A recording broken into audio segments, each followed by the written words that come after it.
오늘 본문인 로마서를 포함해서 신약 성경에 기록된 바울 서신서에는 유독 두 단어가 많이 반복되어 나오는 것을 볼 수 있습니다. 여러분, 많이 반복해서 나온다는 것은 강조한다는 말이고요, 또 많이 반복된다는 것은 아주 중요하다는 의미를 담고 있습니다. 그 두 단어가 바로, 하나는 분별이라는 단어고요, 또 하나는 판단이라는 단어가 많이 반복되어 나옵니다. 그런데 이 분별과 판단이라는 이 단어는 둘이 다 비슷한 말과 같지만 사실은 전혀 다른 의미로 사용되고 있는 것을 볼 수 있습니다. 분별이라는 단어가 사리를 잘 구분하는 통찰의 지혜를 뜻함에 반하여, 판단이라는 단어는 부정적인 비판과 정죄의 뜻을 담고 있습니다. 그래서 성경은 분별은 장려하고 판단은 금하고 있는 것을 볼 수 있습니다. 무엇 때문이죠? 분별이란 한 사람을 외적인 행동에 근거하여 판단하기보다 그 사람의 내면적 이유와 동기를 생각하고 살피는 거죠. 그래서 이 분별의 결과는 상대방을 이해하고 배려하는 모습으로 나타납니다. 반면에 판단은 어떤 사람의 한두 가지 외적인 행동에 근거하여 그 사람의 인간됨에 대하여 쉽게 결론 내리고 속단하는 것을 의미하죠. 그래서 이 판단의 결과는 항상 상대방을 비난하고 정죄하는 것으로 나타나게 됩니다. 그래서 사도 바울은 오늘 본문에서도 형제를 비판하지 말고 형제를 판단하지 말라고 말씀하고 있습니다. 오늘 본문에서 우리가 형제를 비판하는 죄를 범하지 않기 위해서 배워야 할 세 가지 중요한 믿음의 교훈을 우리에게 주고 있는데요, 첫 번째 교훈이 무엇입니까? 서로의 의견을 비판하지 말라는 교훈이에요. 본문 1절 보세요. 믿음이 연약한 자를 너희가 받되 그의 의견을 비판하지 말라라고 말씀하죠. 어떤 믿음의 공동체이든 믿음이 강한 사람이 있고 믿음이 연약한 사람들이 있죠. 좋은 교회, 성숙한 교회가, 행복한 교회가 어떤 교회죠? 믿음이 강한 자들, 믿음이 성숙한 자들이 믿음이 아직 미약하고 연약한 자들을 이렇게 수용하고 이렇게 포용하는 그런 영적 포용력 있는 교회가 좋은 교회죠. 그런데 오늘 본문의 사도 바울은 이 초대교회 안에 갈등의 원인이 되었던 음식과 날과 절기에 대한 문제를 예로 들면서 서로를 받아주고 서로의 의견을 비판하지 말라라고 권면하고 있는 것을 볼 수 있습니다. 좀 더 구체적으로 볼까요? 본문 2절 보세요. 어떤 사람은 모든 것을 먹을 만한 믿음이 있고 믿음이 연약한 자는 채소만 먹느니라 그래요.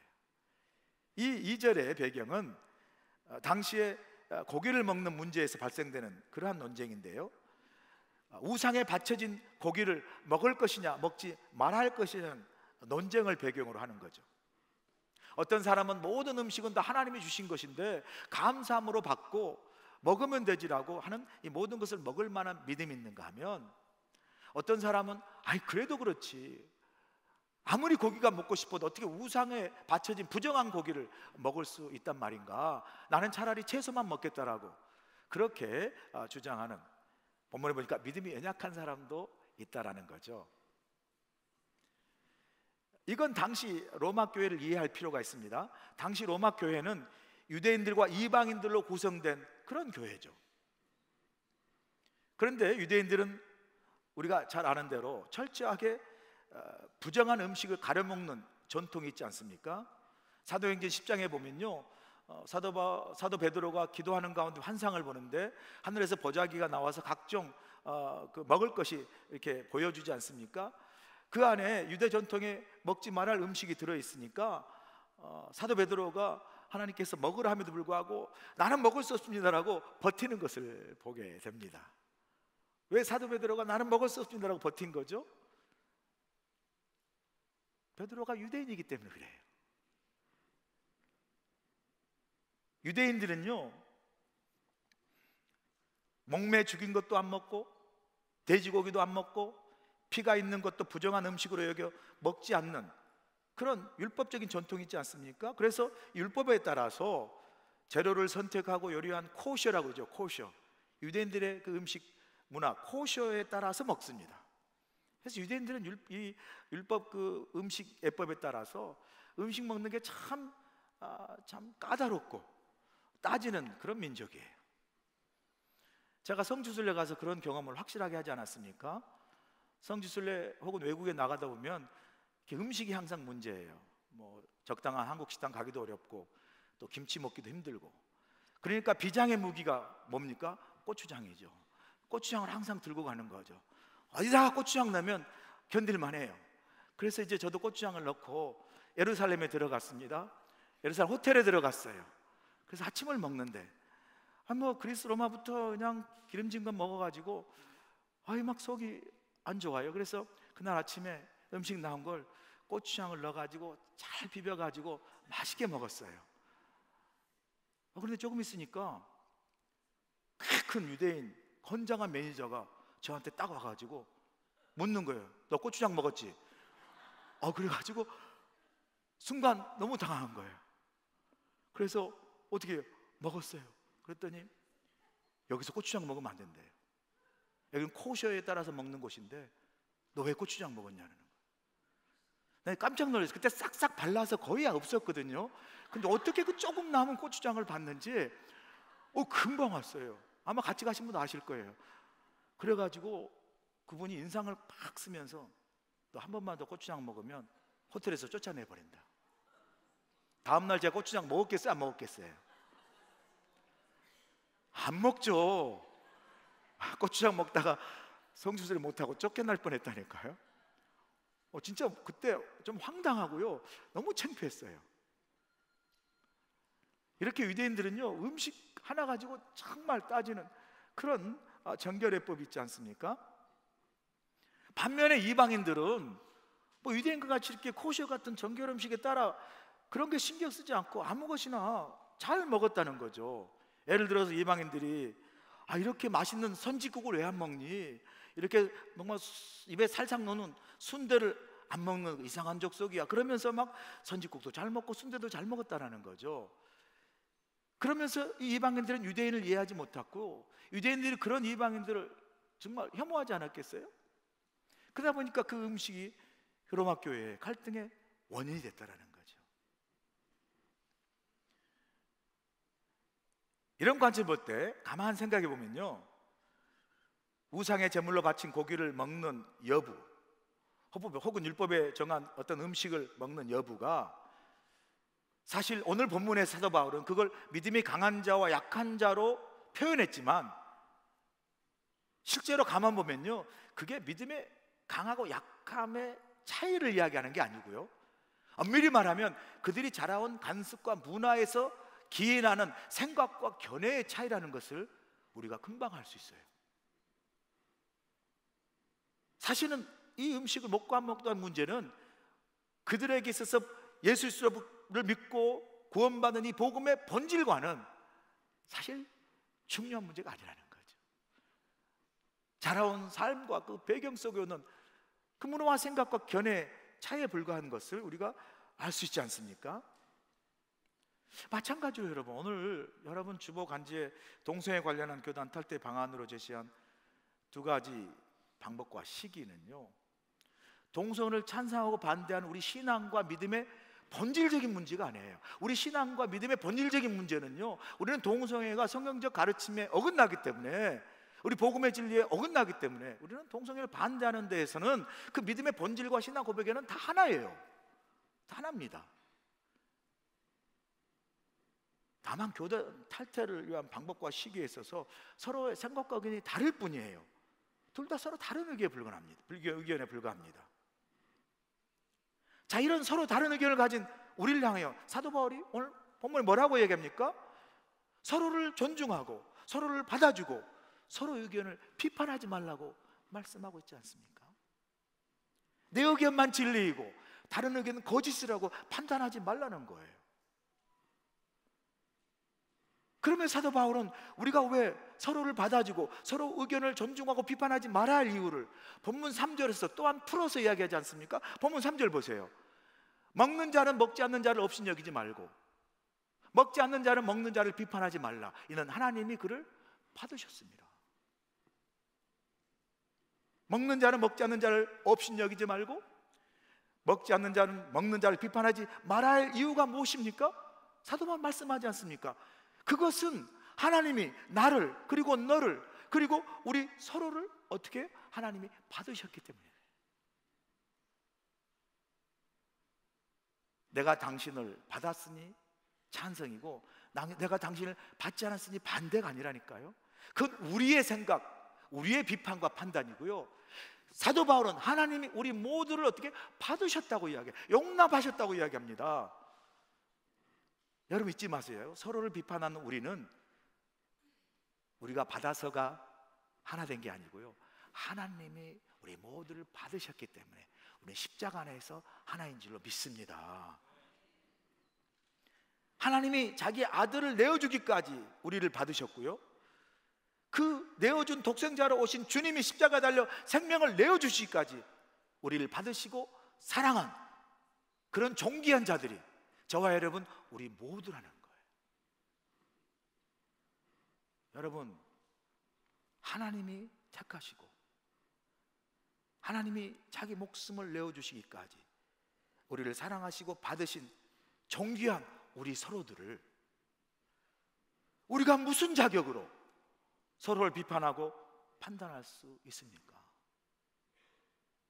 우리가 할 수 있는 건요, 하나님이 받으신 우리 서로를 향해서 비판할 수 있는, 판단할 수 있는 자격이 있는 것이 아니라 하나님이 우리 모두를 서로 다름에도 불구하고 받으신 그 하나님의 사랑 안에서 우리가 서로 존중하고 서로 비판하지 아니하고 서로를 용납하는 그 자리에만 우리가 있어야 할 뿐이라는 거죠. 저는 교인총회를 앞에 두고 우리가 이런 하나님이 우리 모두를 받으셨다라는 이런 고백으로 서로의 다름이 있다 할지라도 오늘 사도 바울이 말씀한 것처럼 먹는 사람은 먹지 않는 사람을 없인 여기지 말고 먹지 않는 사람 먹는 사람을 비판하지 않고 서로 의견을 존중하며 서로 다름을 용납하고 하나님 우리 모두를 받으셨기에 우리도 서로 다름을 용납하고 받음으로 이 교인총회 어려운 우리의 이 걸음, 이 과정을 이 사순절에 주신 말씀 안에서 서로 존중하며 잘 이 과정을 헤쳐나갈 수 있기를 주여 간절히 축원합니다. 두 번째 주신 우리 교훈은 각각 자기 마음에 정한 대로 하라는 거예요. 본문 5절 보세요. 어떤 사람은 이 날을 전날보다 낮게 여기고 어떤 사람은 모든 날을 같게 여기나니 각각 자기 마음으로 확정할지니라. 앞서서 사도 바울이 음식 문제를 가지고 서로를 받고 서로 의견을 비판하지 말라고 권면하면서 여기서 또 한 번 더 날과 절기의 예를 들어서 서로 비판하고 판단하지 말 것을 우리에게 교훈하고 있습니다. 유대인 성도들에게 여러분 잘 아시는 대로 유대인들에게는 특별한 날과 절기가 있지 않습니까? 유대인들에게는 뭐 유월절이 있고요, 또 오순절이 있고 장막절, 초막절, 부림절과 같은 특별한 절기가 있고 특별한 날이 있어요. 이런 특별한 절기와 특별한 날은 유대인들은 그런 날을 더 중히 여기고 그런 날을 더 거룩하게 여겼다는 거예요. 하지만 이방인 성도들에게 여러분, 유대인들에게 있어서 뭐 특별한 절기인 오순절, 뭐 유월절, 장막절 이런 절기와 날들은 유대인처럼 더 중요하게 여기고 거룩하게 지켜야 할 뭐 그런 이유가 별로 없잖아요. 그렇다고 무시하는 게 아니라 그 이유가 별로 없는 거죠. 그렇게 그들은 유대인처럼 특정한 날을 중요하게 여기고 거룩하게 여기기보다 모든 날을 다 동일하게 같게 여기면서 살아가면서 예배했다라는 거예요. 그런데 이런 날과 절기에 향한 서로 다름이 교회 안에서 논쟁이 일어났고 서로 갈등의 원인이 됐다는 거죠. 이런 교회 안에서 날과 절기에 대한 논쟁을 향해서 오늘 본문을 보니까 사도 바울이 어떻게 대답합니까? 이렇게 말씀하지 않습니까? 각각 자기의 마음으로 확정할지니라. 무슨 말이죠? 각각 자기 마음에 확정한 대로, 각각 자기 마음에 확신하는 대로, 각각 자기 마음에 소신대로 그렇게 결정하라고 말하는 거죠. 무슨 날이 더 중요하고 덜 중요하고, 무슨 절기가 더 거룩하고 덜 거룩한 것이라고 서로 비판하고 논쟁하지 말고 자신이 마음에 정한 그 확신대로, 자신이 마음에 확정한 그 소신대로 그렇게 결정하고 행하라고 말씀합니다. 예전에 한국교회에 이런 참 논쟁과 비판들 많았어요. 기도만 하도요, 어떤 사람 묵상 기도만 참 좋아하는 그런 분들은 막 소리내서 통성 기도하는 거 싫어했어요. 뭐 그렇게 요란하게 시끄럽게 기도하냐고. 예전에 제가 부교육자로 본토에서 일할 때요, 사역할 때 이제 새벽 기도 때 이렇게 음악을 틀고 막 통성으로 열심히 기도하는데 주야 기도 갑자기 음악이 딱 꺼져 버리는 거예요. 그러니까 깜짝 놀라잖아요. 그래서 보니까 글쎄 그냥 장로님이 사운드를 확 꺼버렸네요. 그래서 제가 장로님 왜 그러니? 그냥 시끄럽게 통성 기도하니까 그냥 꺼버렸다라는 거예요. 실제 제가 경험한 거예요. 그 장로님은 시끄럽게 통성 기도하는 건 그 비판적인 시각을 갖고 계신 거죠. 그래서 조용히 기도하라고 그냥 꺼버린 거예요. 기도하다가 통성 기도가 얼마나 이게 황당합니까? 그런 경험도 했다니까요. 그래서 뭐 묵상을 기도한 사람은, 통성 기도한 사람이 뭐 그냥 시끄럽게 요란하게 기도한다 그러고, 또 통성 기도한 사람, 묵상을 기도한 사람이 저게 기도하는 거야, 자는 거야, 뭐 저렇게 영혼이 죽어가지고 이제 기도가 되나, 뭐 이렇게 서로 비판적인 시각을 갖고 있었다는 거죠. 그죠? 뭐 기도만 그런 거야? 옛날에 복음성가, 옛날에 한국교회에 복음성가 부르면 큰일 났어요. 그냥 찬송가만 부르는 교회는요, 복음성가 부르면 세상에 무슨 딴따라 노래 부른다 그러고요, 그리고 막 그냥 뭐 뉴에이지 사탄의 음악이라고 그러면서 복음성가 못 부르겠어요. 찬송가만 불러야 된다고. 그런가 하면 어떤 교회는 또 진부하게 찬송가 안 부르고 복음성가를 부르지 않는 저 고리타분한 저런 교회 막 성도, 그러면서요, 요즘같이 복음성가가 얼마나 은혜가 되는데 그런 복음성가 안 부르냐고 또 그 찬송가만 부르는 사람도 이렇게 비판한, 그런 서로의 비판이 있었어요. 아마 여러분 가운데 그런 경험이 있을 겁니다. 아마 여러분 예배 중에도요, 제가 설교하는 가운데 아멘 하는 분들이 계시지만, 옛날에는요 그 아멘 하는 것도 설교 중에 그 시끄럽다고 아멘 막 못하게 하는 교회도 있었어요. 지난번에 있었던 교회 실제로 있었던 일인데요, 제가 이제 설교 중에 아멘 하는 잘하는 권사님이 계셨어요. 그래서 제가 설교할 때 아멘 아멘 하는데 어느 날 갑자기 심각한 얼굴로 제게 찾아왔어요. 목사님, 아니 왜 그러세요? 그랬더니 아니 제가 설교를 할 때 목사 은혜 받아서 아멘 아멘 하는데, 아니 갑자기 그 원로장님이 오셔가지고 시끄럽게 아멘 하지 마, 그렇게 자기한테 말해가지고 자기가 상처받아서 어떻게 해야 되냐고 그렇게 실제로 제게 상담하러 온 거예요. 사실 저는 그분이 아멘 아멘 할 때 뭐 산부인은 별로 아멘 안 하지만 그 아멘 아멘 할 때 참 은혜 많이 받았거든요. 또 힘도 받고 내가 설교 잘하나 보다, 잠도 안 주무시고 아멘 하면 얼마나 이게 은혜가 돼요? 그래서 사실 힘이 됐었거든요. 그래서 아니 권사님, 나는 아멘 하니까 힘이 되는데 그 장로님이 그러셨어요? 그래서 아니 그래도 그냥 권사님이 은혜 되는 대로 믿음의 그냥 소신대로 아멘 하세요. 그랬더니 알겠습니다. 그래가지고 가서 그냥 아멘 아멘 아멘 하면서 꿋꿋하게 하더니 나중에는요 그 권사님 아멘 하는 권사님 그냥 다 인정해 주는 거예요. 그냥 편안하게 아멘 하면서 기쁘게 예배하는 걸 제가 봤거든요.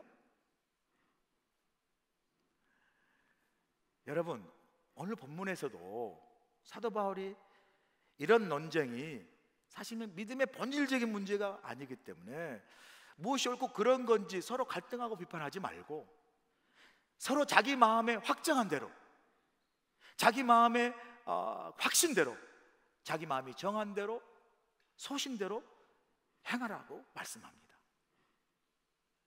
그런데 여러분, 여기서 한 가지 전제 조건이 있어요.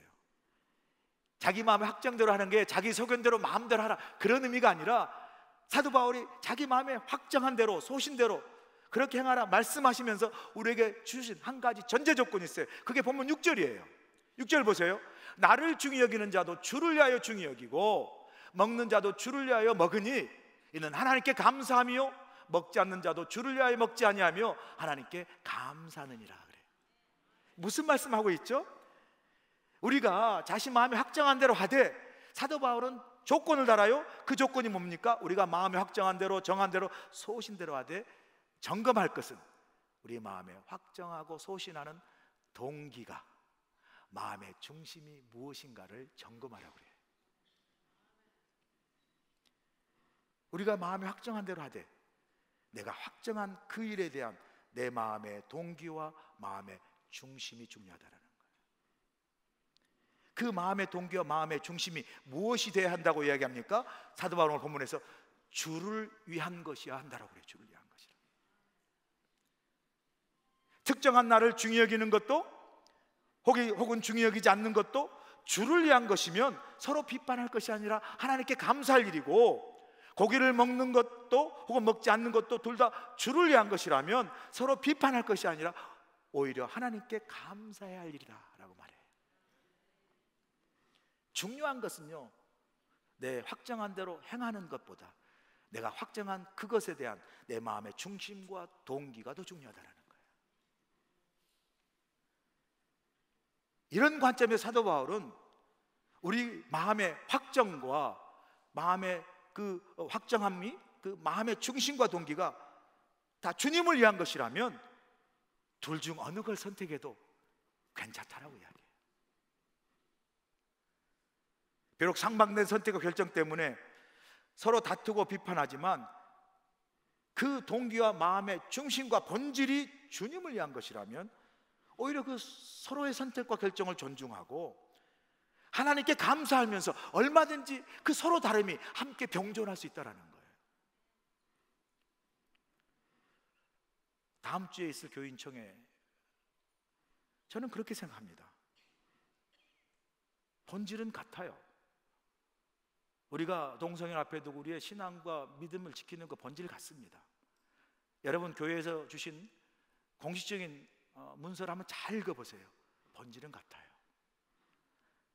방법과 시기가 나의 생각과 뜻과 같건 하고는 다를지라도 우리 마음의 중심과 동기와 본질이 다 주를 위한 것이고 둘 다 교회를 위한 것이라면 여러분, 저는 어느 걸 선택해도 문제가 없다라고 저는 확실하게 믿습니다.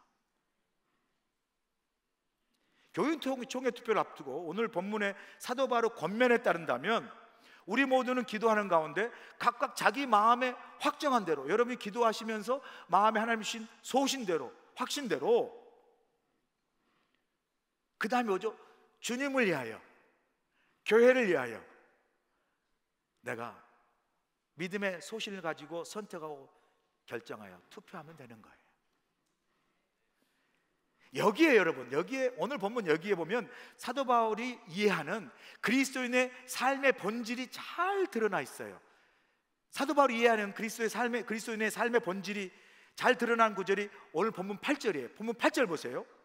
우리가 살아도 주를 위하여 살고 죽어도 주를 위하여 죽나니 그러므로 사나 죽으나 우리가 다 주의 것이로다. 그래요.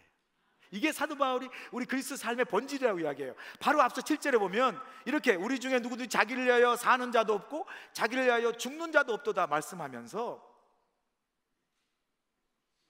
우리가 만약에 나를 위하여 또 살거나 나를 위하여 죽지 않은 내 중심적인 것이 아니라면, 그래서 8절에 넘어가서 우리의 그리스도 삶의 본질인 우리가 살아도 주를 위해 살고 죽어도 주를 위한 것이라면 우리는 어떤 것을 해도 하나님 앞에 다 온전한 뜻을 이룰 수 있다는 거예요.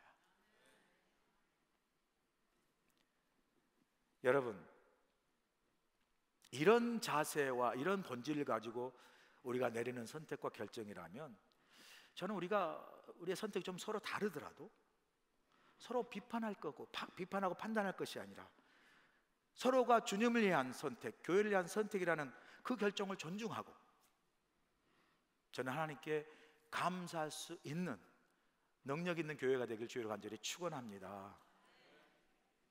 우리의 선택의 동기와 마음의 중심과 본질이 중요해요. 그게 다 주를 위하고 교회를 위한 거라면요, 우리가 서로 다르다고 비판하는 이 문제들이 하나님과 주님 앞에서는요 별반 차이 없어요. 여러분, 제가 말씀드리지 않아도 사랑하는 성도 여러분, 우리 안에 서로의 다름과 서로의 생각의 차이가 있음을 제가 잘 압니다. 서로의 다름이 서로의 틀린 것이 아니에요. 둘 다 기도하는 가운데 그게 주님을 위한 것이고 교회를 위한 것이면 여러분이 서로를 비판하거나 판단하기보다 서로를 존중하시면서 기도하는 가운데 여러분 믿음을 통해 마음에 확정하신 대로 여러분의 선택과 여러분의 투표를 통해서 주님의 선하신 뜻이 우리를 통해서 아름답게 나타날 수 있길 주를 간절히 축원합니다. 마지막으로 우리에게 주신 교훈은 이거예요. 하나님이 심판하신다. 본문 10절 보세요. 10절 보시면 내가 어찌하여 내 형제를 비판하느냐, 어찌하여 내 형제를 업신여기느냐, 우리가 다 하나님의 심판대 앞에 서리라 말씀하세요. 사도 바울 로마 교회를 향해서 내가 어찌하여 내 형제를 비판하느냐, 그리고 또 나아가서 어찌하여 내 형제를 업신여기느냐, 이렇게 강하게 책망하고 있어요. 그러면서 우리가 형제를 업신여기거나 비판하지 말아야 할 이유는 바로 판단은 오직 우리 하나님이 하시기 때문이라고 말씀합니다. 우리가 다 하나님 앞 심판대 앞에 서리라 말씀하지 않습니다. 이 말은 결국 하나님이 다 판단하신다라는 의미죠. 여러분, 우리의 존재가요 누구를 판단하고 비판할 하나님의 자리에 있어야 할 우리의 존재가 아니에요. 정말 우리를 판단하고 비판할 것은 하나님이세요. 우리는 어떤 존재냐면요, 우리는 하나님의 판단을 받아야 할 존재고요, 다른 사람을 판단할 권리가 없습니다. 우리 모두는 마지막 날에 하나님 앞에 심판대 앞에 설 것이고요, 그리고 하나님 우리 모두를 다 판단하실 것이기 때문이죠. 그러면 사도 바울 본문을 보니까 그때에 마지막 때에 하나님 심판대 앞에 섰을 때 하나님께서 하나님 앞에 우리 각 사람이 자기 행한 일을 하나님께 자백하고 그때 우리 옳고 그름을 하나님이 판단하신다라고 말하지 않습니까?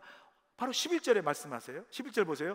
기록되었을 때 주께서 이르시되 내가 살았노니 모든 무릎이 내게 꿇을 것이요 모든 혀가 하나님께 자백하리라 하였느니라 그래요. 사도 바울의 이 고백처럼 마지막 날이에요. 그 심판대 앞에 하나님 앞에 우리 모두 다 무릎 꿇고 하나님 앞에 모든 걸 자백하고 그리고 하나님의 판단인 심판을 받을 것이다 말씀합니다. 그러니 우리가 서로를 향한 판단, 비판을 유보하시고 하나님의 선하신 뜻이, 하나님의 판단이 우리를 통해서 어떻게 나타나신가를 묵묵히 기다리며 기도하는 가운데 우리 마음이 확정한 대로,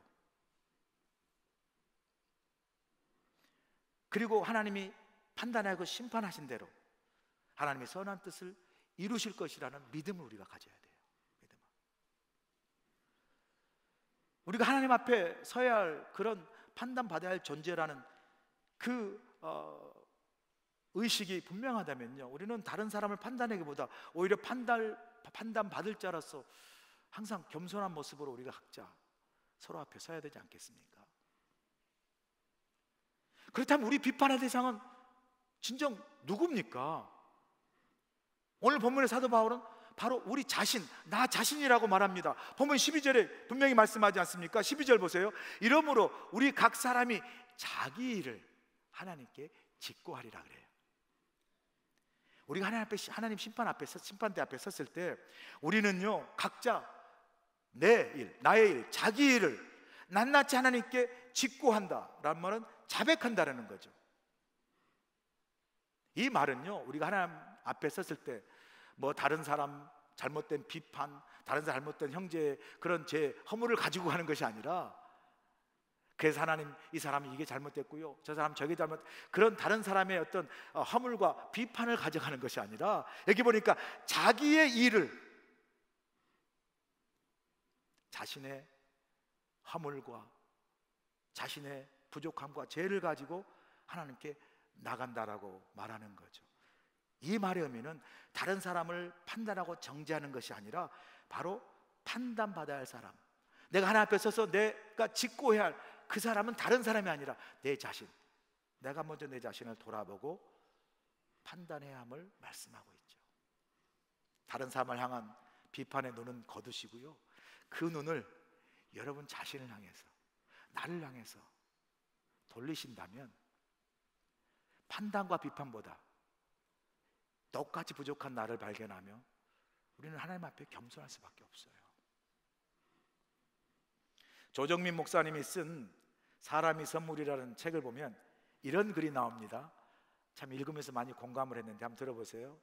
나는 20대에 세상을 바꾸겠다며 돌을 들었고, 30대에는 아내를 바꾸어 놓겠다며 눈초리를 들었고, 40대에는 아이를 바꾸고 말겠다며 매를 들었다.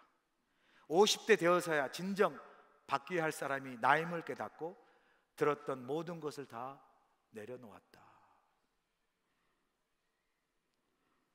여러분, 그렇습니다.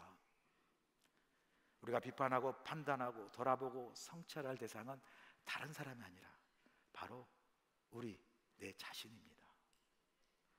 조 목사님은 또 그 책에서 말씀합니다.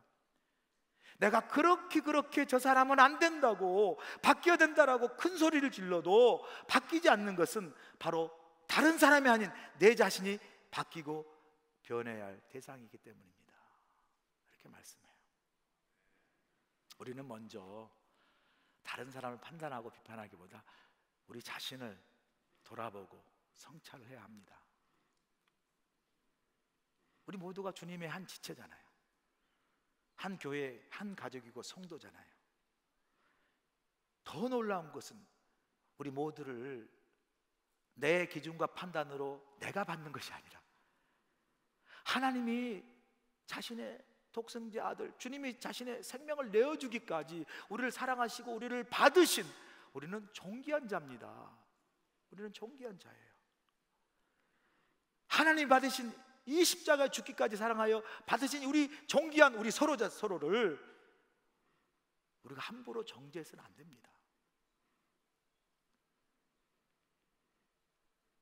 우리가 그리스도 안에서 형제임을, 그리고 그리스도 안에서 한 가족임을 여러분 잊지 말아야 합니다. 우리가 우리의 말과 행동이 아무리 옳은 것이랄지라도, 여러분의 행동과 말이 아무리 옳은 것이랄지라도 함부로 말하거나 비판함으로, 판단함으로 공동체의 하나됨을 깨트릴 수 없습니다. 깨트리지 말아야 합니다.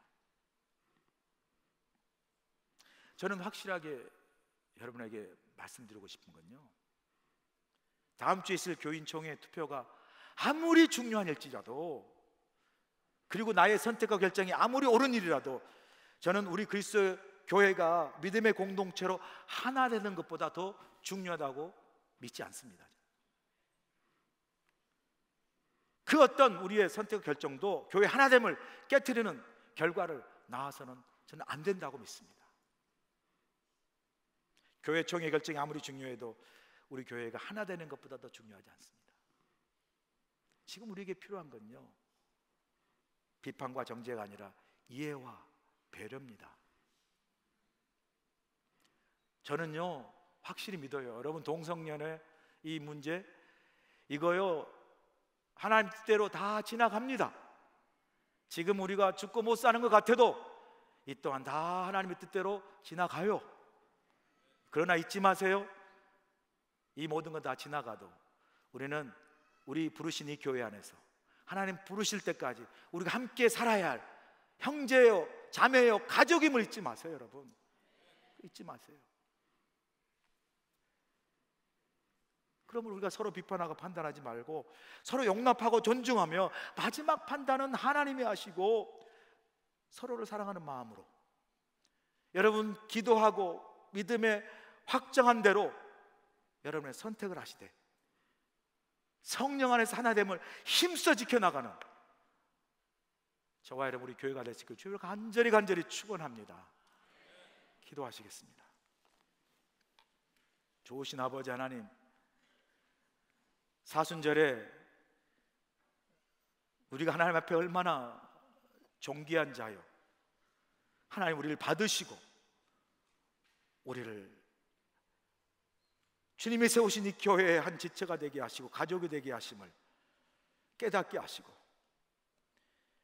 비록 교인총회를 지나가는 이 길목이 힘들고 어려워도 이 또한 반드시 지나갈 것이라 믿고, 하나님 우리의 지나가는 걸음이 우리가 서로 비판하고 서로 판단하고 서로 상처 주고 무너지는 길이 아니라 어렵지만 서로 존중하고 이해하고 배려하며 주님의 몸된 교회를 이 어려운 걸음을 잘 걷고 또다시 100년을 향하여 든든히 서가는 우리 그리스도 연합 감리교회가 되도록 축복하여 주시옵소서.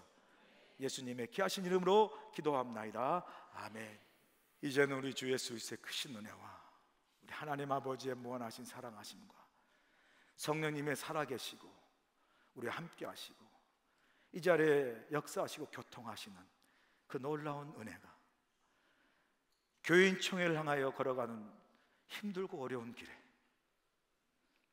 하나님 우리와 동행하여 주셔서 십자가의 사랑으로 하나님이 받으신 우리 모두가 서로를 비판하고 판단하지 않게 하시고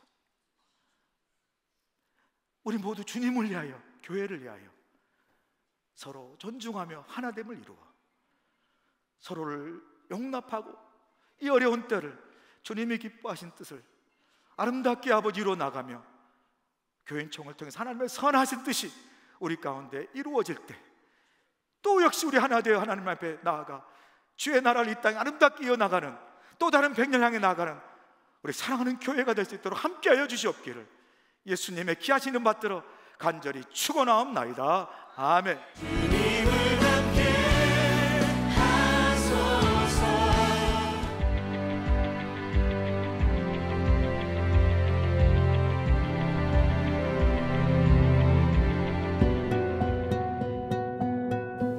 Aloha! This is Eunji Hwang, serving both the preschool and kinder children who God has given to us.